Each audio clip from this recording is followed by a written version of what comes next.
Salut à tous, on se retrouve donc sur la chaîne C Bushcraft Camping et Nature. Ça fait bientôt 2 ans malheureusement que je n'ai pas fait de vidéo.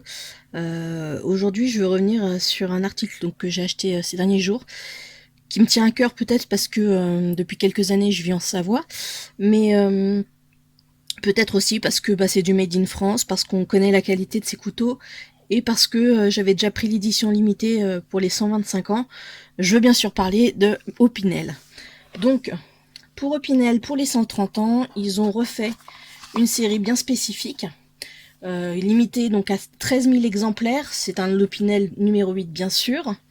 Et il y a donc la main couronnée qu'on a l'habitude de voir sur la lame, toujours avec 3 doigts sur 5. Donc voilà. La lame et la virole sont noires grâce à un traitement spécifique permettant de renforcer la résistance à la corrosion. Ça n'empêche pas le contact avec tout ce que vous pouvez utiliser comme aliment. Et puis, petite information importante que je n'avais pas moi sur les 125 ans, il faut savoir que le charmant Opinel que voici a une lame numérotée. Alors je ne sais pas si vous pourrez bien voir, mais effectivement, on va tâcher de rendre la chose plus visible. Voilà, ça devrait aller un peu mieux. Alors, avec une lame noire, ça va être tout de suite moins facile, mais juste à cet endroit-là, vous avez le numéro de la lame. Vous pouvez voir donc effectivement, la virole est noire, la lame est noire, et puis vous avez tout le design qui représente en partie la marque Opinel, donc avec forcément la main couronnée, l'Opinel lui-même. Vous avez les montagnes, puisque c'est sur Chambéry, et puis vous avez les arbres, puisque tous les manches sont quasiment systématiquement en bois. Alors, concernant notre couteau, c'est une lame traditionnelle, dite lame Yatagan. Sa forme est inspirée d'un sabre turc à la pointe relevée. Vous l'avez juste là. La lame est meulée selon un profil bombé exclusif qui garantit la robustesse de la lame et permet des réaffûtages performants. Alors, en parlant bien sûr de réaffûtage, on sait que Opinel c'est du sérieux et qu'on réaffûte, mais loin que ce soit tous les jours, quoi. Hein. C'est vraiment, enfin selon l'utilité bien sûr, mais moi je sais que je l'utilise assez souvent et jusqu'à présent l'affûtage j'en ai pas fait énormément.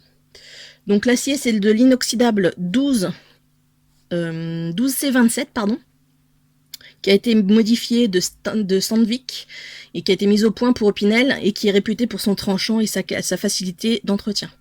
Au niveau du manche, donc c'est du charme. Voilà. Du charme avec toujours la même finition sur le manche. Alors on sait qu'il y en a beaucoup maintenant qui s'amusent à customiser leur Opinel. Autant sur un numéro 8 classique, je serais tenté de le faire, autant sur un Opinel collector, ce serait quand même beaucoup moins... ça me semble beaucoup moins pertinent en tout cas. Et puis on a toujours notre virole, notre bague de sécurité qui a été inventée en 1955 par Marcel Opinel.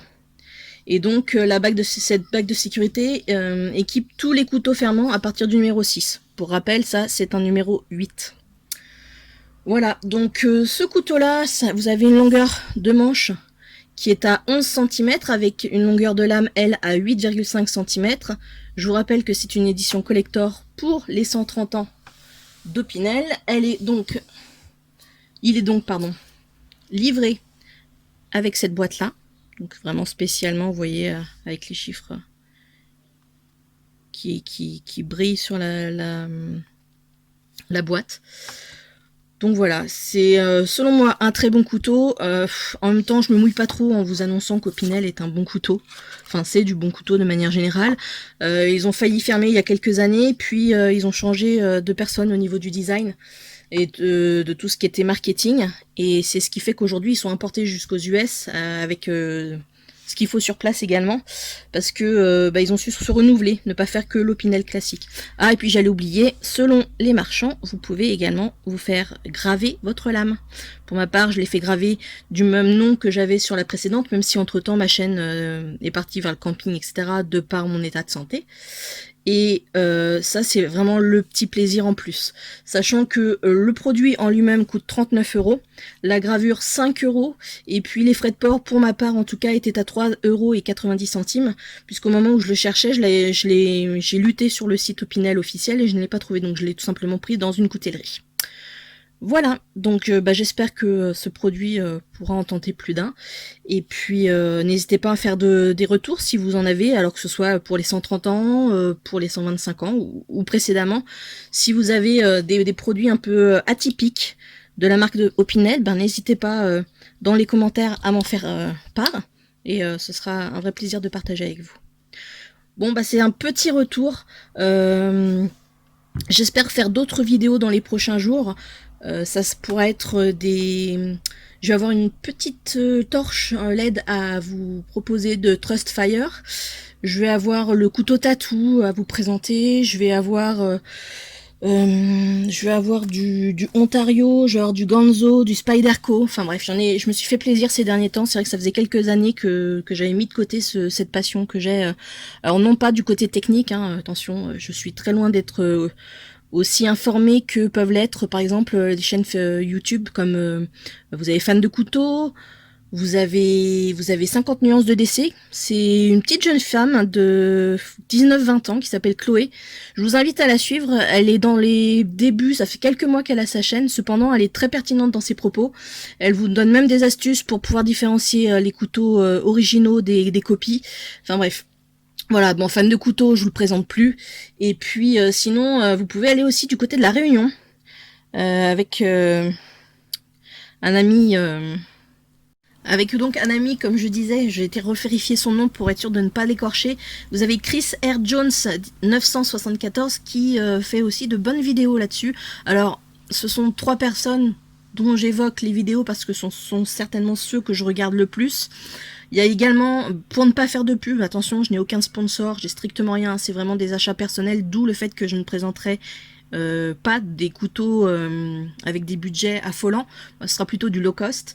Et du coup, vous avez la coutellerie Tourangelle aussi, qui aime bien présenter que ce soit les derniers couteaux sortis, ou leurs préférés concernant les pliants, leurs préférés concernant les lames fixes, les couteaux gentleman, etc. Donc voilà.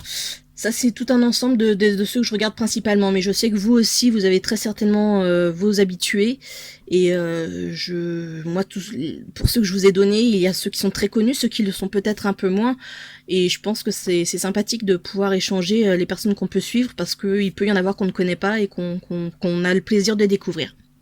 Voilà, bon bah c'était Céline, j'espère que vous avez passé un agréable moment à mes côtés. Et puis on se retrouve très prochainement pour une autre vidéo. À bientôt, prenez bien soin de vous.